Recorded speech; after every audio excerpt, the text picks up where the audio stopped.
Yang belum nanti kirim aja langsung ya kalau udah soal mah. Sekarang kita masuk ke materi.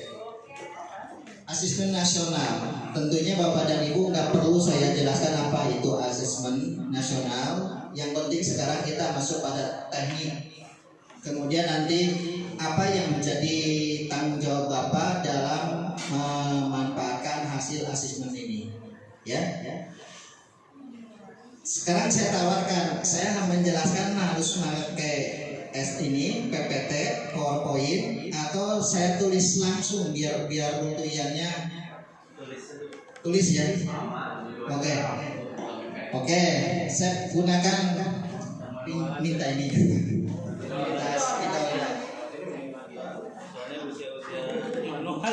Iya, karena kayaknya kalau di ini kadang-kadang kita liar gitu. Terutama saya bacanya ini banyak banget, saya nggak bisa baca di sini gitu ya. Kita rangkum aja, supaya lebih cepat gitu. Karena waktunya sangat singkat. Saya 1,5 jam di sini, nanti harus terbang ke Tambelang. Dua kecamatan hari ini. Kalau kemarin kita 2 hari, satu kecamatan. Dimatikan aja.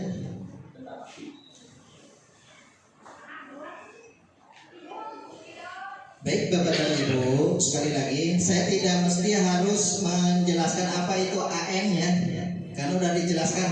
Gitu.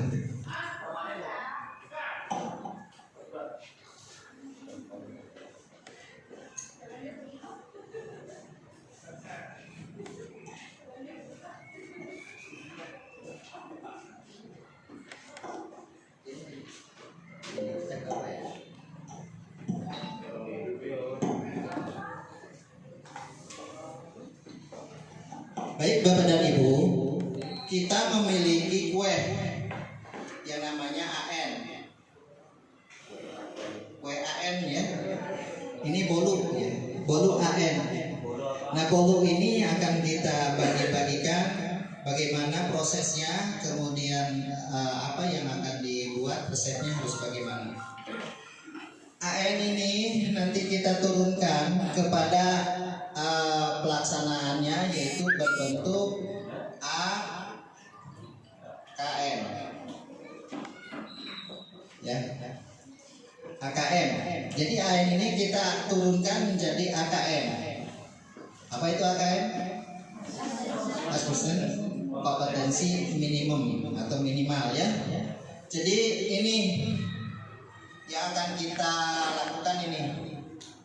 Sasarannya AKM ini apa saja atau siapa saja? Sekolah. Ya, ini sasarannya adalah siswa, kemudian guru, kemudian kepsek. Nah, jadi yang melaksanakan AKM itu ada 3, siswa, guru, dan kepala sekolah. Ya. Sekarang siswa ini harus menyelenggarakan berapa tahapan dalam AKM ini? Yo, yang Ibu pahami, yang Bapak pahami, melaksanakan apa saja nanti di AKM ini? Belum ada informasi. Oke. Sekarang ini nanti siswa itu akan melaksanakan berbentuk literasi, numerasi, kemudian survei karakter dan survei lingkungan belajar. Jadi 3 ya, literasi, numerasi, kemudian survei karakter dan survei lingkungan belajar. Tuh 4. Tinggal sekarang guru dan kepsek nih. Ini harus melaksanakan apa? Ya, SLB bukan sekolah luar biasa bukan ya? Apa tadi? Survei lingkungan belajar. Jadi sekarang sudah ketahuan nih. Anak mengerjakan literasi, numerasi, kemudian survei karakter dan survei lingkungan belajar. Deal kan ya? Sekarang mah udah tahu sekarang ya seperti itu. Oke, kita pecah sekarang. Ini literasi. Literasi ini adalah berarti literasi baca, ya kan? Baca ini ada dua. Apa saja? Yaitu bisa berbentuk literasi fiksi dan non fiksi. Kalau fiksi berarti cerita, bisa berbentuk karya sastra, ya. Kemudian non fiksi berarti informasi, berita, gitu, data atau apa ya? Bisa saja misalnya begini, deskripsi berbentuk berita, konteks nyata. Kalau fiksi bisa nyata, bisa khayalan kan ya, itu seperti itu. Nah ini, jadi ini literasi baca ada dua nanti, ada fiksi dan non fiksi. Sekarang yang numerasi, siapa yang tahu numerasi itu apa? Nomor. Numerasi nomor berarti kan bicaranya. Kalau nomor apa biasanya? Matematika, angka. Tapi sebenarnya di sini ada literasi matematika atau numerasi, ya. Kita sepakat di sini namanya misalnya literasi matematika. Ruang lingkup matematika itu, numerasi ini nanti anak akan menemukan soal-soal berbentuk bilangan, ya. Kemudian berbentuk geometrik, kemudian aljabar, kemudian ini apa lagi? Data dan ketidakpastian. Kalau geometri ini dan pengukuran ini sama dengan di geometrik, ya. Aljabar, kemudian di sini adalah data dan ketidakpastian. Oke. Jadi numerasi ini anak akan mempelajari masalah bilangan, geometri dan pengukuran, aljabar dan data ketidakpastian. Udah selesai itu. Tinggal sekarang gurunya adalah mengisi apa? Survei lingkungan belajar. Udah selesai membahas AM, tamat. Ya, gampang kan ya? Jadi apa yang tidak dimengerti ini udah semua. Kalau bicara asesmen nasional, ya. Silakan. Sampai sini ada yang belum jelas di mana? Ayo. Survei karakter apa yang tidak jelasnya? Lingkup soalnya. Oke. Nanti setelah saya akan ada session adalah pendidikan karakter atau pendidikan pelajar Pancasila, ya. Pelajar Pancasila nanti akan kita berikan, ya. Oke. Karena ada yang tanya saya jawab, ya. Karakter dalam pelajar Pancasila ini yang dikembangkan di sini ada 6 aspek atau 6 karakter. Pertama adalah bertakwa kepada Tuhan Yang Maha Esa. Jadi bertakwa kepada Tuhan Yang Maha Esa itu adalah karakter yang pertama yang akan ditemukan nanti survei karakternya. Nanti ada linknya ya. Di aplikasi nanti ada linknya. Jadi teorinya begini, untuk anak-anak nanti pertama kali muncul soal itu berbentuk literasi baca. Setelah itu ada jeda waktu sekitar 2 menit langsung muncul nanti di aplikasi itu numerasi. Selesai, kemudian jeda 2 menit, misalnya langsung muncul nanti survei karakter. Setelah jeda 2 menit, nanti muncul survei lingkungan belajar. Seperti itu nanti di ANBK, ya. Untuk siswa. Kalau untuk guru, survei itunya nanti kita bicarakan di setelah ini. Pertama apa? Karakter bertakwa kepada Tuhan yang Maha Esa. Yang kedua adalah kebinekaan yang global atau kebinekaan global. Bhinneka Tunggal Ika kan ada di Pancasila ya. Nah, tetapi sekarang diglobalkan, artinya lebih luas, menyeluruh, karena kita sebagai warga dunia.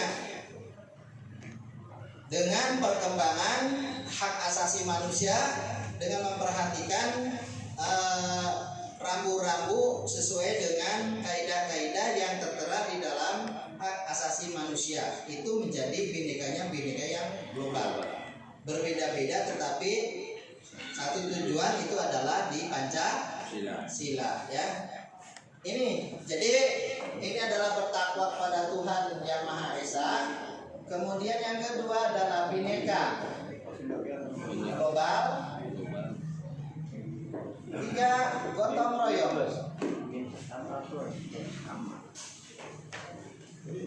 Ya. 3 gotong royong. Kalau gotong royong di Pancasila sila keberapa? Sila ketiga apa? Persatuan Indonesia. Ya. Kemudian keempat adalah nalar kritis. Gak kebaca kan tulisannya ya? Kebaca. Kan harus dibaca. Iya. Nalar yang kritis itu untuk karakter yang muncul di survei karakter nanti, ya. Kemudian yang kelima kemandirian.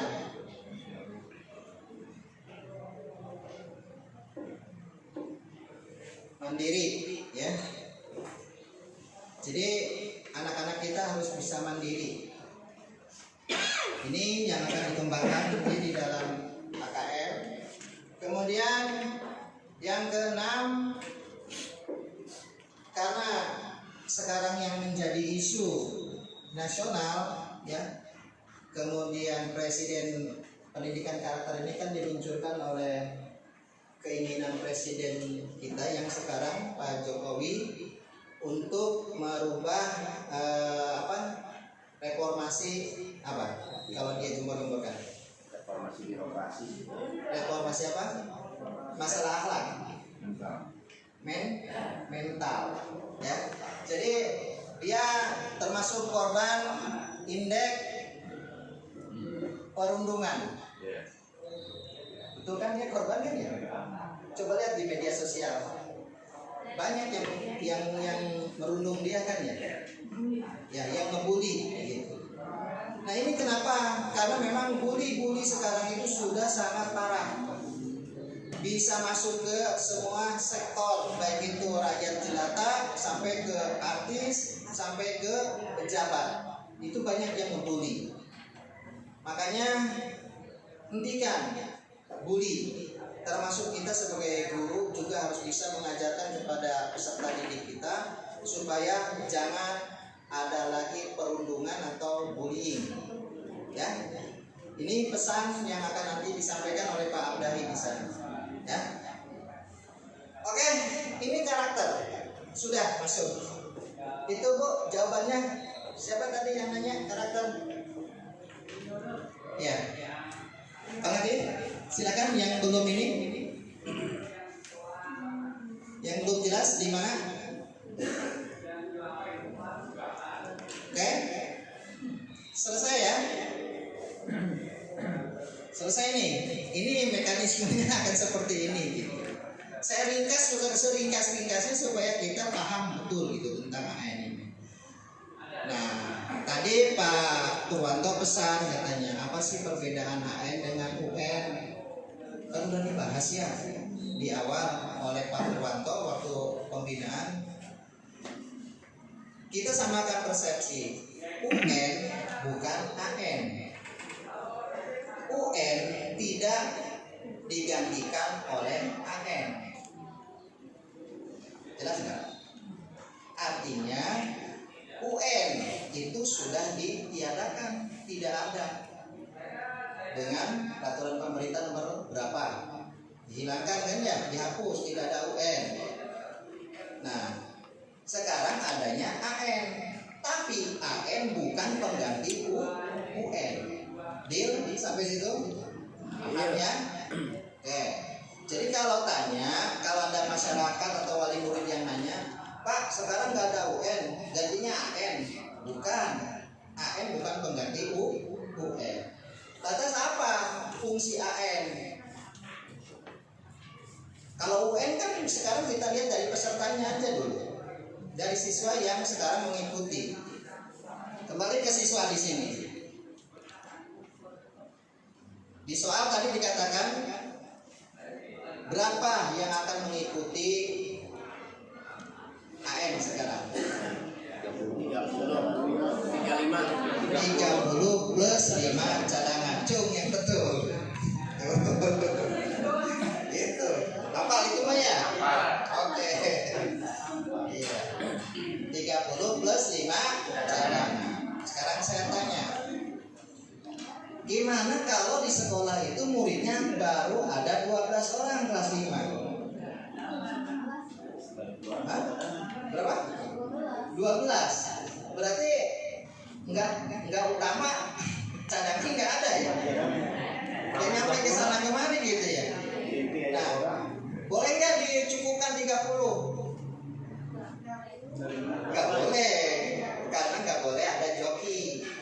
Kemudian jangan memanipulasi data. Makanya tadi dibilang jangan, kalau masih datanya belum valid silakan dipalingkan sampai ke CBL nanti. Ya, supaya izin Pak Korwil. Pak Korwil bukan itu? Bukan ya, kali itu Pak Korwil. Ibu ya di sini mah ya. Oh yang di Sultan ini Pak siapa ya? Petani ya. Pak Samsudin Petani. Oke, lanjut. Jadi 30 plus 5. Sekarang saya tanya lagi. Berarti yang 12 itu tetap 12 ya. Kalau semuanya sehat. Kalau semuanya sehat. Gimana kalau yang 12 itu ada satu orang sakit? Hari pertama bisa ikut, hari kedua tidak bisa ikut. Kan cadangan enggak ada. Kurang. Kan kurang gitu kan. Yang 12. Ya cerita yang 12. Ya tetap aja datanya nggak bisa diganti. Tetap ya berarti dia itu tidak nanti dalam rekapan nilainya itu tidak akan dihitung. Ya, paham ya? Gimana kalau yang 30? Satu orang sakit sebelum pelaksanaan. Boleh nggak diganti? Boleh. Catatan 1 hari sebelum pelaksanaan.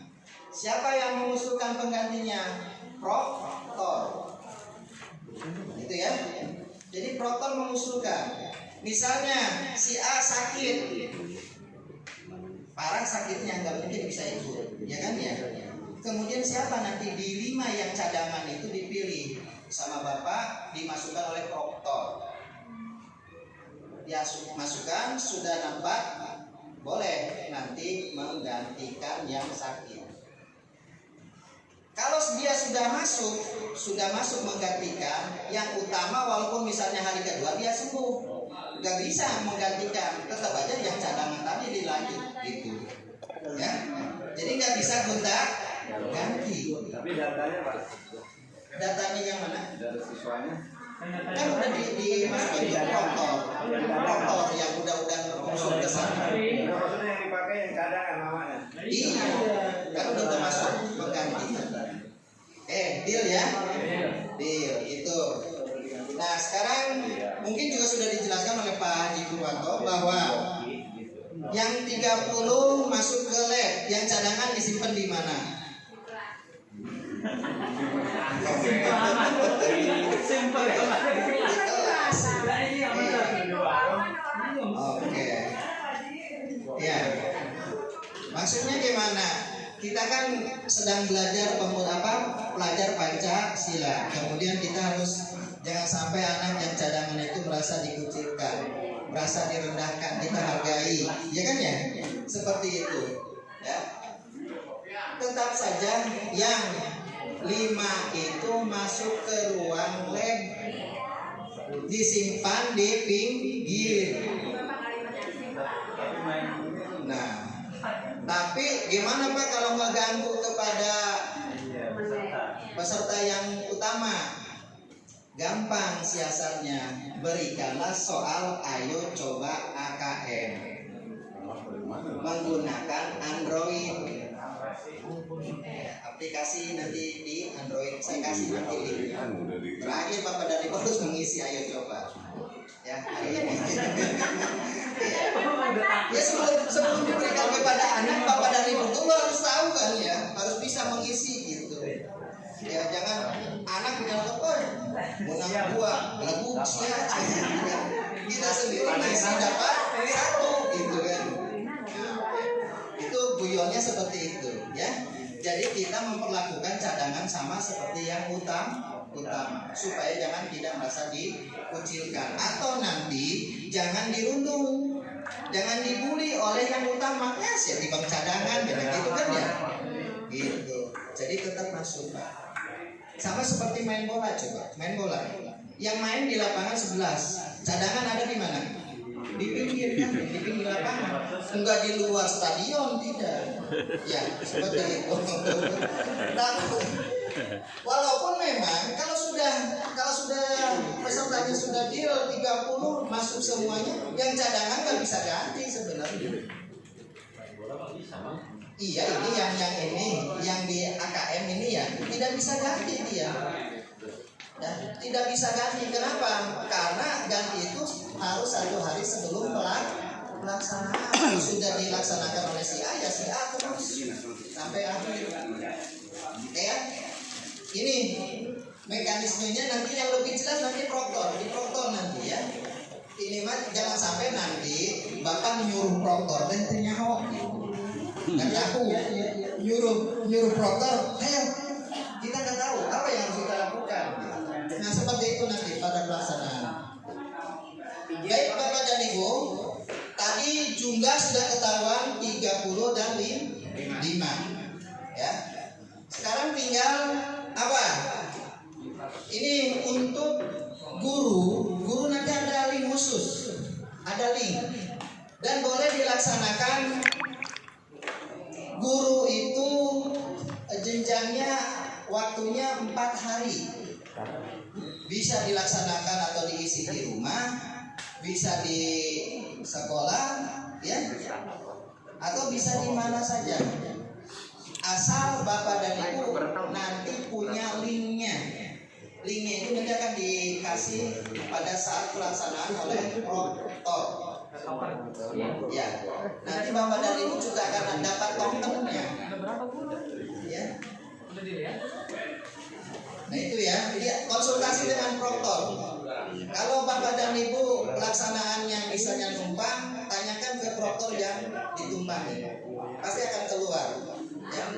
Kemudian semua guru harus mengisi, bukan guru kelas 5 saja. Yang survei lingkungan belajar. Tapi tidak ditentukan. Kan ada jatah dari sana. Iya. Oke. Sebenarnya ketentuannya semua guru harus mengisi. Ya, ketentuannya seperti itu. Adapun nanti muncul di aplikasi dibatasi misalnya 3 atau 5 guru, ikuti yang ada di aplikasi. Ya, gitu ya. Tetapi ketentuan dari sana semua guru harus mengisi, termasuk guru atau kepala sekolah yang memegang 2 kelas atau memegang 2 sekolah. Ada yang nyambung di sini? Ada. Nah, tetap di sekolah A dia harus ngisi sebagai kepala sekolah, di sekolah B juga harus mengisi sebagai kepala sekolah di survei lingkungan belajar. Itu ketentuan dari sana. Adapun nanti di aplikasi munculnya gimana, kita ikuti aplikasi. Tapi yang jelas yang saya terima di sana seperti itu ketentuan. Ya. Termasuk guru juga kalau mengajar di sekolah A dan mengajar di sekolah B tetap harus mengisi dua-duanya. Itu ya ketentuannya. Tetapi munculnya, saya sampaikan tadi, munculnya harus disesuaikan dengan aplikasi dengan data DNT nanti yang masuk. Siapa saja yang mengisi di aplikasi itu? Iya, sesuai DNT. Ya, sesuai dengan DNT. Oke. Kemudian masalah yang lain yang sering dipertanyakan adalah ini guru kan ketakutan nih kalau harus ngisi, oh Pak saya nggak mau gitu. Atau kepala sekolah banyak yang musuh, Pak kok aneh ya sekarang yang jadi utama justru murid saya yang kompetensinya rendah, yang tinggi nggak masuk ke yang utama. Ada yang begitu? Banyak ya? Iya. Bisa diganti enggak? Secara ini bisa saja, tapi biar saja. Bisa diganti, bisa oleh yang 5 cadangan. Di luar 5 cadangan itu tidak bisa mengganti. Dan diganti pun harus alasannya sakit. Kalau diganti alasannya kompetensinya rendah, tidak bisa. Kenapa? Karena yang menentukan peserta itu bukan usulan dari bawah, bukan usulan dari dinas. Data yang ikut AN yang sekarang ANBK itu adalah data yang diambil dari data Dapodik dan ENIS secara acak oleh Kementerian Pusmenjar ya. Jadi tidak bisa.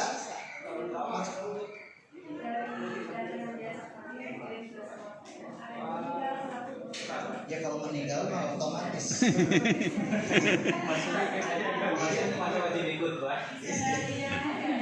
Diganti ada cadangannya.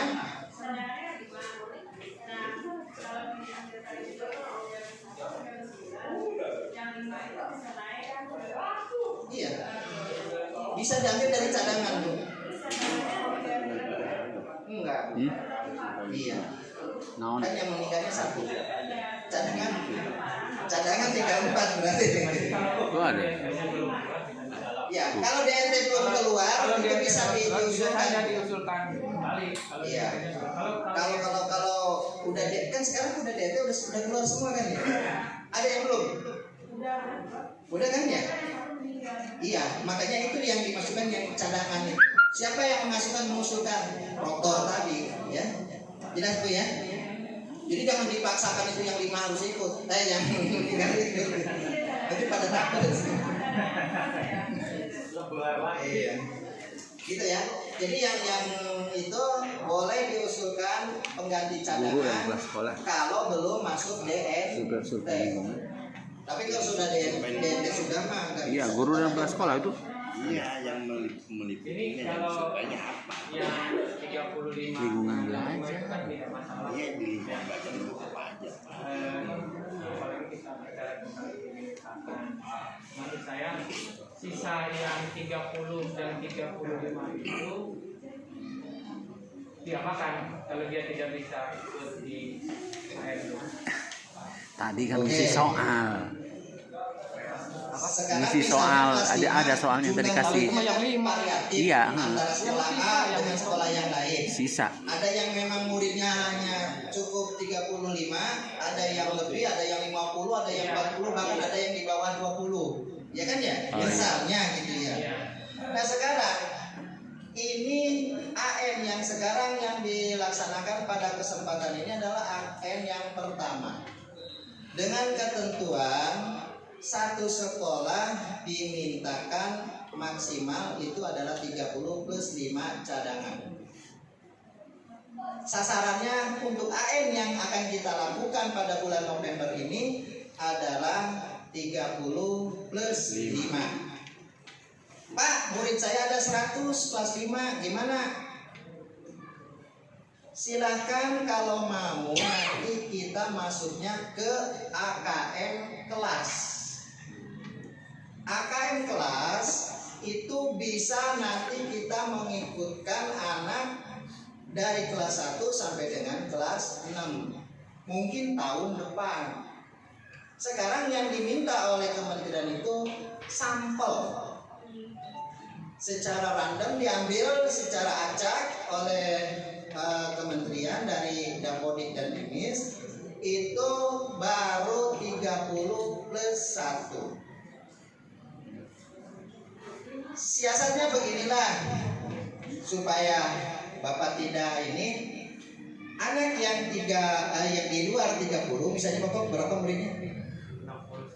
60 ya. Nanti yang 60 itu, yang sisa dari 30 plus 5 itu berikan soal ayo coba gitu. Tetapi itu tidak pengaruh apa-apa, maksudnya supaya jangan ada pertanyaan atau tidak ada cemburu sosial gitu ya. Tapi yang jelas kita tahu bahwa yang masuk ke sana adalah cuma 30. Yang 30 lagi dilaksanakan di sekolah. Bisa menggunakan laptop, bisa menggunakan Android. Gitu ya? Supaya jangan ini mah takut terjadi kecemburuan sosial. Nanti ayo coba. Dan itu bisa aja kita nanti Bapak dan Ibu gurunya disuruh mengajarkan mengenai mengupas contoh soal-soal AKM ya dari kelas 1. Nah nanti kalau AKM kelas jenjangnya ini ada dibagi, levelnya dibagi 3 ya. Nanti level itu ada level 1, 2, dan 3. Level 1 itu untuk kelas 1 dan 2. Kemudian ini 2, 3, 4. Kemudian level 3-nya adalah 5 dan kelas 6. Ini AKM kelas. Ya. Setelah AN ini selesai dilaksanakan, nanti tahun depan mungkin manakala nanti hasilnya bisa dioptimalkan, kemudian bisa menjadi patokan oleh sekolah, oleh kementerian untuk mengukur mutu, ya, fasilitasnya, sarana prasarananya dilengkapi, maka mungkin nanti masuk ke level kelas AKM kelas 1 sampai dengan kelas 6. Karena terus terang aja, menurut saya pribadi gitu kan ya, satu sekolah jumlah muridnya ada 500. Kok kenapa ditentukan cuma 30 plus 5? Mewakili tidak? Tidak. Ya. Makanya banyak kepala sekolah yang ketakutan, apalagi dengan kejadian yang dapat utama dan cadangan itu adalah tadi anak-anak yang di bawah rata. Kemarin di Pebayuran, Pak, anak saya yang utama itu justru tidak bisa baca katanya. Gitu. Ya itu tadi tidak bisa diganti, Bu. Resikonya tidak bisa diganti gitu kan. Kenapa? Karena itu mah sakar dewek kementerian ya, ngambil secara acak gitu ya. Nah ini kita ikuti aja prosedurnya seperti itu. Tinggal sekarang masih ada waktu Bapak Ibu guru dan kepala sekolahnya membina anak tersebut gitu. Minimal memperkenalkan dulu perangkat komputer. Nah ini namanya mouse, nah ini namanya keyboard, ini layar monitornya. Kemudian cara bukanya gimana ini. Tidak main nama bisa baca, benar kudu dipraktekkan. Ya, seperti itu Bu ya. Baru nanti serahkan ke guru kelas 1 itu ajakin baca gitu kan. Kasarnya gitu kan ya. Karena apa? Karena memang susah kalau kita bicara ya. Pasti dalam satu sekolah ada aja. Setiap angkatan biasanya ada gitu ya. Tapi itu tadi berarti anak tersebut dipercaya oleh kementerian untuk mewakili Sekolah. Sekolahannya seperti itu Bu ya.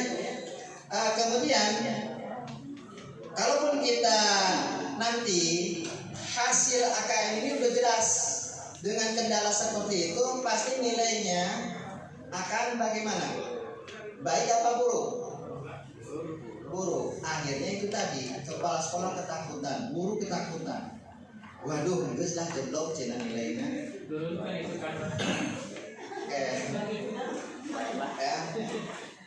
Nanti gini Bu, nanti nilai yang muncul itu tidak per individu AKM itu.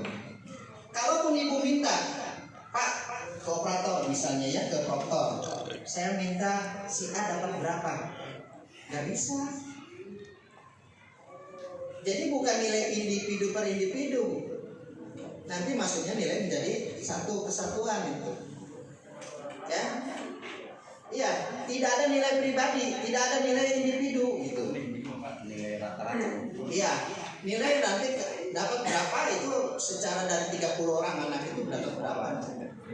Tidak istilahnya si A dapat sekian, tidak akan muncul. Kalaupun ibu minta itu tidak akan dikasih karena tidak muncul per individu. Iya.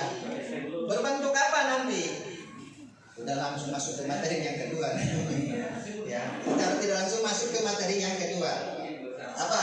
Perencanaan berbasis data. Ini udah masuk ke pelaksanaan, kemudian anak hasilnya bagaimana? Nah, Bapak dan Ibu, supaya luntuh, saya jelaskan ginilah. Kita kembali. Kalau sekolah, kepala sekolah itu ngurus berapa standar dalam sistem pendidikan nasional? 8. Ya. Ini 8 standar. Standar yang pertama adalah standar kelulusan, ya kan? Biasa yang paling diingat tuh standar isi, Pak. Isi amplop. Ini kelulusan ya. Standar. Ini STDR. Kemudian 2 tanda isilah. 3 proses. 4 penilaian ya. Kemudian 5 apa? PTK. Pengelolaan. Ada ya? Enggak, supaya mudah, supaya luntur ya. Supaya luntur nanti yang dipakainya itu Ya. apa-apa yang harus Itu, oke. untuk kepala sekolah. Pengelolaan. Kalau yang lainnya kan tidak gitu. Oke. 6 GTK. 7 pembiayaan. Ya kan? 8 berarti sapras. Oke. 8 ya, cukup. Ini molotov kepala sekolah mah. Tahu molotov? Udah di luar kepala, kebentur hilang. Oke. Dari 8 standar ini nanti akan dipecah menjadi 3 model. Akan dipecah menjadi 3 model. Modelnya model apa? Ini ada yang masuk ke input, kemudian proses, dan output. 3 proses ya. Ada input, proses, dan output. Mana standar mana yang masuk ke input, mana yang masuk ke proses dan output? Input dulu sekarang. Nih. Lulus. Input masukkan apa? Lulus. Apa? Sapras, pembiayaan, apa lagi? Proses. GTK. Ini hebat ya. Masuk ke input. 3 tuh input. Kenapa GTK masuk ke input? Iya guru, GTK kan guru dan ke pendidikan. Kenapa masuk ke input? Tolak ukur apa? Keberhasilan belajar ditentukan oleh guru. Ada nggak jaminan? Guru yang pintar pasti menghasilkan anak yang pintar. Nggak ada ya, nggak ada jaminan. Termasuk LPMP pun nggak bisa menjamin gitu. Tapi jelas ini input, ini GTK masuk ke input. Pertama, GTK itu kan harus sesuai dengan kualifikasi pendidikan. Betul? Kualifikasi pendidikannya itu adalah S1 keguruan yang linier kan ya? Seperti itu ketentuannya. Kemudian kalau dia memiliki S1 kemudian akta mengajar, berarti secara otomatis secara akademik dia punya hak untuk menjadi GTK. Saya tidak mempermasalahkan masalah guru tetap dan guru honorer. Karena apa tadi? Karena ijazahnya sudah linier, sudah S1 atau sudah sesuai dengan ketentuan. Yang namanya sudah dibekali secara akademik, otomatis kompetensi guru tersebut mumpuni sehingga mendapatkan nilai di S1 tadi dan dinyatakan lulus. Ya kan? Nah ini tadi secara otomatis ini adalah input, modal dasar, ya kan? Modal dasar bagi sekolah tersebut memiliki guru yang sudah sesuai dengan kualifikasi pendidikan yang diharapkan. Tuh, satu, ya. Tentunya itu tadi yang memiliki kompetensi yang memang sesuai dengan tuntutan. Kemudian pembiayaan, input satu kegiatan tanpa adanya pembiayaan gimana? Nggak jalan. Nggak bakal berjalan. Maka biaya itu adalah input. Harus ada. Seperti sekarang, walaupun kita tidak ada di pengeluaran pos, tetapi pelaksanaan AN harus berjalan sehingga adanya pergeseran. Saking sering digesernya jadi dicemplung gitu. Ya, digeser-geser lagi gitu. Oke. Ini pembiayaan. Kemudian sapras. Sapras itu juga masuk input. Makanya pelaksanaan ada yang mandiri, ada yang Kemudian mekanisme nanti ada yang online dan semi online. Bedanya di mana? Yang online dan semi online. Kalau online itu data langsung kirim. Langsung dikirim ke siapa? Pusat. Server pusat ya. Jadi tidak perlu ada server di sekolah. Iya.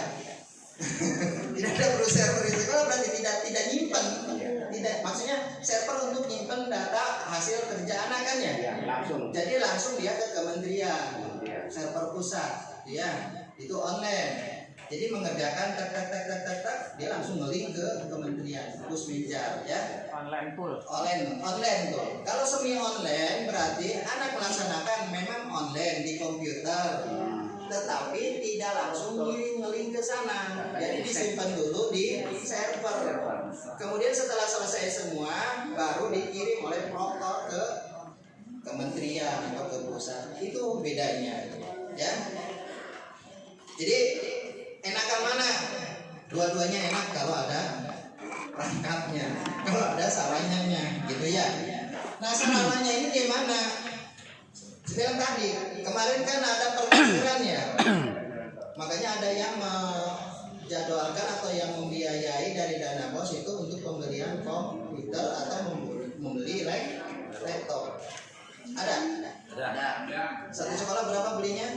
Relatif, Pak. Relatif ya.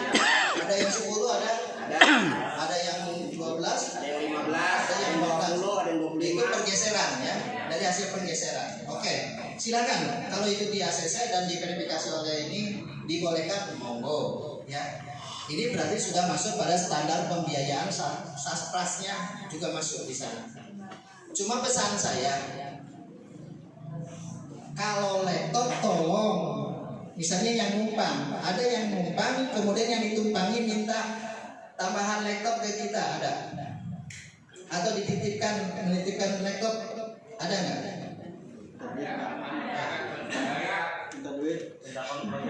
Kontribusi. Nah, kontribusi sebenarnya maaf gitu kan ya.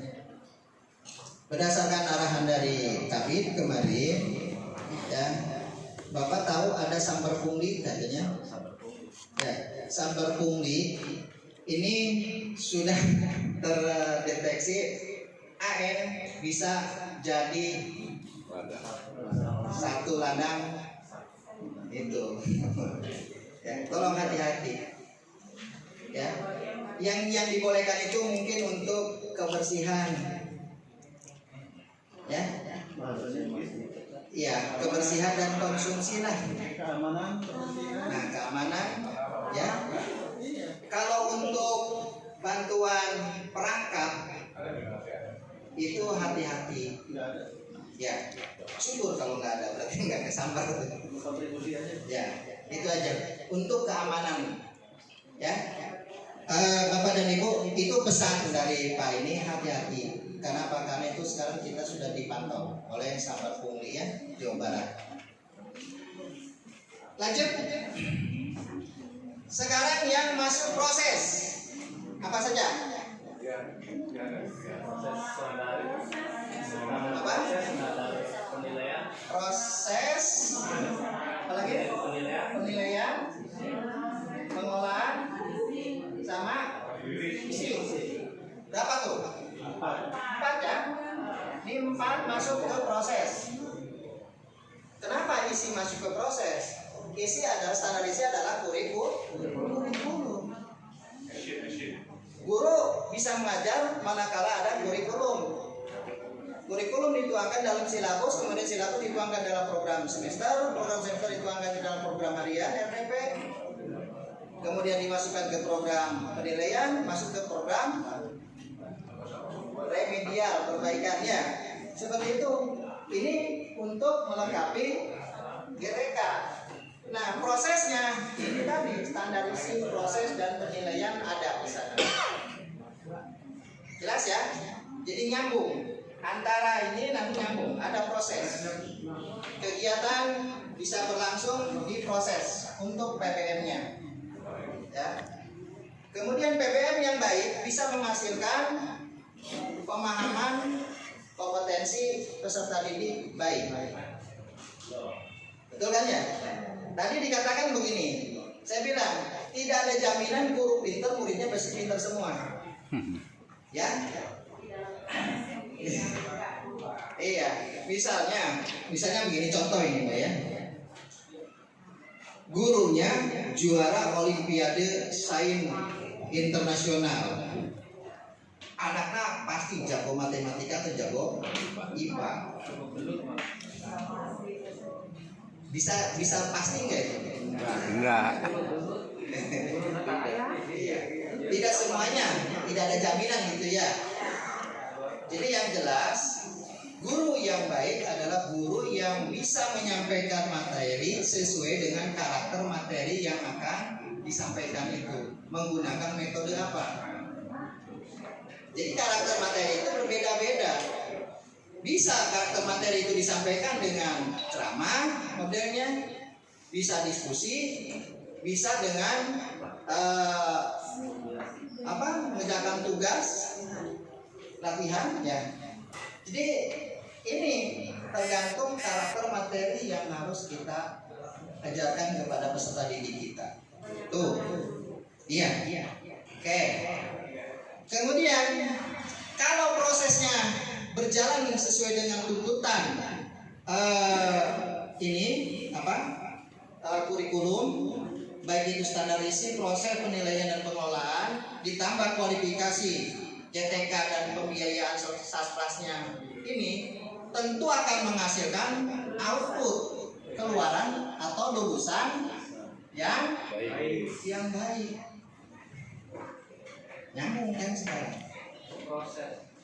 Ya, dari proses tadi, dari kompetensi gurunya, biayanya mendukung, sarananya mendukung, prosesnya sesuai dengan ketentuan kurikulum, baik standar isinya, prosesnya, penilaian dan pengolahannya, maka outputnya akan hebat. Secara otomatis AN ini akan menilai, mengevaluasi 8 standar. Paham?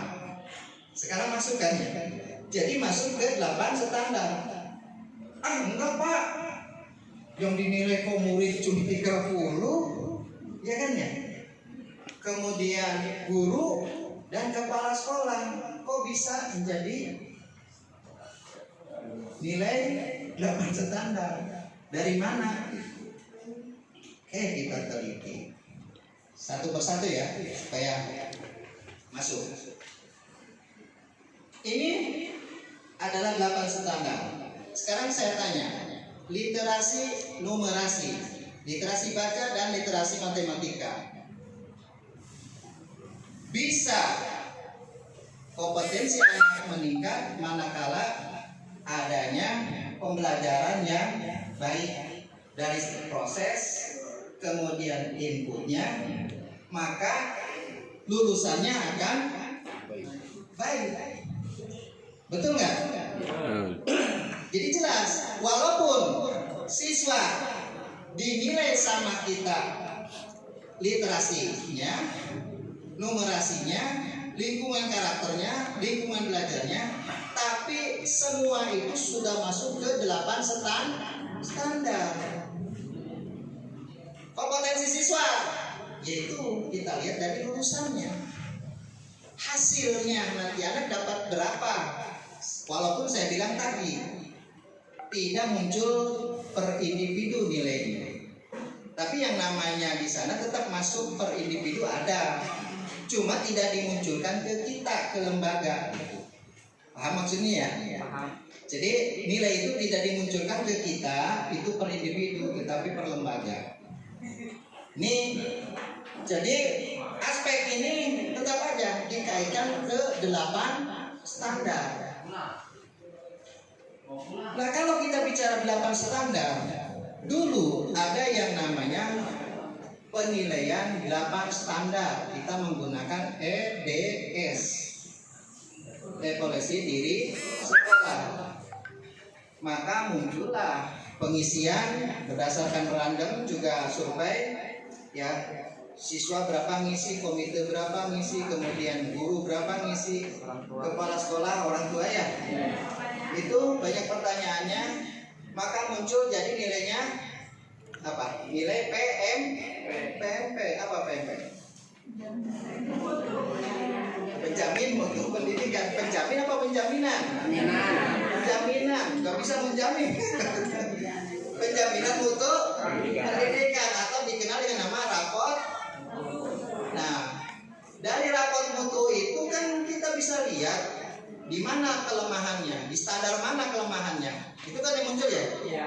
Padahal hanya menggunakan survei. Nah, survei PMP yang sekarang itu diganti dengan AKM. Nyambung sekarang ya. Jadi sekarang itu PMP tidak ada. Yang ada nanti hasil AKM. AN ini nanti akan jadi hasilnya yang tadi saya bilang tadi, kalau dirinci menjadi 8 standar, itu nanti akan dijadikan profil pendidikan. Jadi setelah anak ikut AKM, ya kan ya, ini nanti nilainya dirangkum, maka ini akan menjadi nilai profil atau jadi profil pendidikan secara nasional. Profil pendidikan di Indonesia itu bagaimana? Jawa Barat mungkin nanti direkap, di Jawa Barat seperti ini, seperti itu. Ya. Dari profil pendidikan nanti dipecah lagi menjadi profil satuan pendidikan. Iya. Global dulu kan, tadi global dulu. Global baru nanti Sampai sekolah kan. Iya, ke sekolah. Nanti Sasarannya. nilainya diturunin. Iya, diturunin nanti. Iya. top down, Ibu ya. Jadi dari atas ke bawah. Dari profil sekolah ke profil satuan pendidikan. Dari profil satuan pendidikan maka jadi muncullah apa? Rapot mutu. Nyambung kan ya? Sekarang jadi rapot mutu. Rapot mutunya tetap aja nanti akan muncul baru standar. Ya. Tapi bukan dari PMP, ngambilnya dari ANBK atau AN, ya, atau AKN. Nah, nepi ya nama guys. Nepi ke apa? Rapot mutu. Berarti kita sudah bicara masalah data, perencanaan data. Setelah muncul rapot mutu, maka inilah yang sebenarnya yang harus dikuasai oleh kepala sekolah. Untuk apa data-data itu disajikan? Untuk proses perencanaan, ya kan? Proses perencanaan RKS, proses pemetaan mutu. Kualitasnya misalnya, apakah dilihat dari GTK-nya kurang mumpuni kompetensinya? Kalau misalnya kompetensinya belum sesuai dengan harapan, maka perlu apa? Bimbingan. Bimbingan siapa? Guru dibimbing oleh siapa? Oleh kepala sekolah. Kepala sekolah dibimbing oleh siapa? Oleh pengawas. Itu hierarkinya semacam itu. Makanya kan begini, dalam pendidikan karakter kita tidak boleh menjudge atau menghukum atau menuduh anak itu bodoh. Tidak ada anak yang bodoh. Yang ada guru yang tidak pernah, yang tidak bisa membuat anak pintar, tidak bisa mengajar, gitu ya. Asalnya seperti itu. Jadi yang salah siapa? Gurunya. Ada guru di sini. Kayak saya ditipu gitu. Ya guru juga berkelit Pak. Gak ada guru yang bodoh Pak. Yang ada kepala sekolah yang tidak pernah bisa membimbing guru untuk mengajar. Bukan kepala sekolah, Pak. Kepala sekolah. Salah.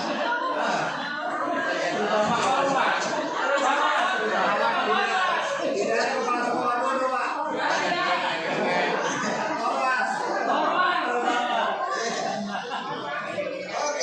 Oke lah, kepala sekolah bisa berdalih. Tidak ada kepala sekolah yang tidak bisa membimbing guru. Ada yang mengajar ya. Yang ada pengawas yang tidak pernah atau yang tidak bisa membimbing kepala sekolah, gitu kan ya. Jadi yang salah siapa?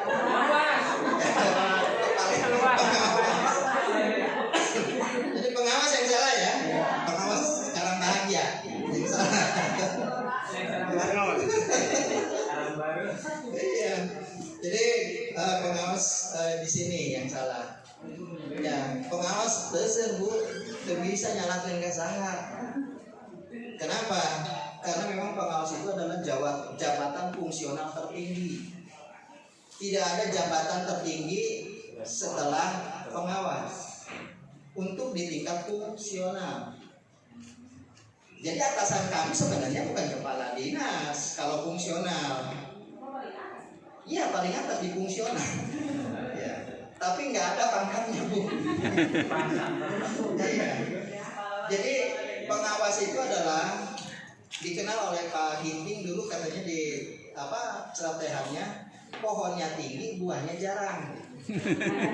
Pengawas. Pohonnya besar kan buah. Iya pohonnya tinggi, paling tinggi kan. Pengawas itu paling tinggi. Tapi buahnya jarang. Apa yang dimakan oleh pengawas gitu kan? Apa yang dihasilkan oleh pengawas? Jarang dia ini buahnya. Itu mah dulu contoh ya. Tapi yang jelas kami para pengawas tidak bisa berkilah. Karena memang secara struktural seperti itu. Kita bukan di bawah Korwil, kita bukan di bawah KB, kita di bawah itu partner kerja. Kalau secara fungsional. Tapi kalau secara struktural, memang secara kedinasan ada yang namanya kepala dinas, sekdin, kemudian ada sekbid, ada kasih. Tapi seakan-akan kesannya kami para pemasok itu di bawah itu ya. Tapi sebenarnya itu tadi secara hierarki kepangkatan dalam fungsional itu tertinggi. Kalau di dinas sebenarnya sejajar dengan kabit, karena kita bukan bukan di bawah kabit gitu ya. Itu mah kami mencoba sorangan. Pengawas Pak, pengawas polnya tinggi negara. Iya. Ya, oke. Jadi sekarang masuk ya. Jadi runtuyannya seperti itu. Dulu waktu kita belum mengerti tentang AN, itu tadi asumsi kita bahwa AN itu pengganti UN, padahal bukan. Ternyata AN ini kalau kita telaah, mungkin hasilnya itu akan bisa menggantikan PMP yang sudah berjalan. Kalau pengganti PMP, rapat mutu mungkin, ya, bukan sebagai.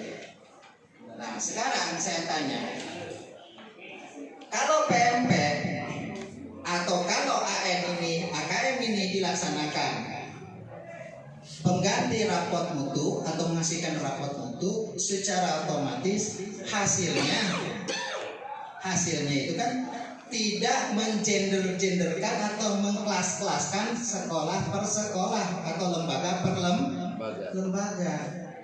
Jadi Bapak dan Ibu jangan takut. Hasil ini jelek atau tidak itu tidak akan dikelas-kelaskan. Misal ini kelasnya kelas A, kelas B, kelas C. Itu tidak ya. Jadi hasilnya itu nanti tetap aja sama seperti Bapak dan Ibu. Kalau lihat rapot mutu, data rapot mutu seperti tadi, bintangnya ada bintang 1, bintang 2, 3, dan 4 sampai 5. Kalau sudah 5, udah mentok, gak bisa dikembangkan lagi. Paling kita memelihara dan menjaganya supaya tetap stabil di 5. Jangan bintang 7, puyeng. Ya. Sakit kepala. Kalau sekarang gini, makanya dulu di PMP itu yang ngisinya itu siapa? Orang. Mutlak semuanya hasil operator, orang tua dikerjakan operator, guru dikerjakan operator, siswa dikerjakan operator. Hasilnya bintang 7. Iya kan ya? 28 sekolah di sini Sama gitu ya. Itu jangan seperti itu. Maka sekarang dengan AN ini mudah-mudahan rapot mutunya lebih objektif. Ya, mudah-mudahan ini bisa menggambarkan mutu pendidikan di Indonesia. Sasarannya itu.